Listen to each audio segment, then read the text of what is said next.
সাঁতরাগাছি রাতে সুপারফাস্ট ট্রেনে করতে আছে। আমরা এখন যাচ্ছি চক্রধরপুর।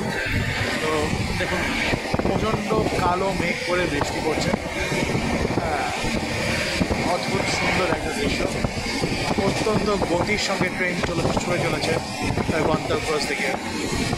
আর এই দাঁড়িয়ে থাকা ট্রান্সমিশন টাওয়ারগুলো, কালো মেঘ, সবুজ ধান ক্ষেত, কিছু ভিজতে থাকা পাখি, এই দেখতে দেখতে আমরা যাচ্ছি ট্রেনে করে। যেখানে যাচ্ছি সেখানে আমরা থাকবো দুদিন।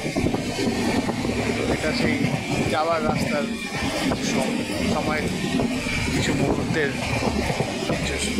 স্মৃতি ধরে রাখছি। ওই দূরে চাষিরা বস্তা মাথায় ঢেকে চাষ করছে, চাষের কাজ চালিয়ে যাচ্ছে।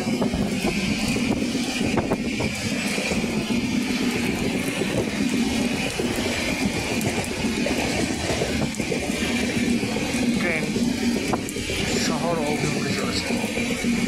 বিস্তীর্ণ চাষ ভূমি অতিক্রম করে রেল লাইন চলেছে ব্যস্ততম এক শহরের বুকে, খড়গপুর। কিছুদিনের মাধ্যমে আমরা খড়গপুর স্টেশনে ঢুকবো।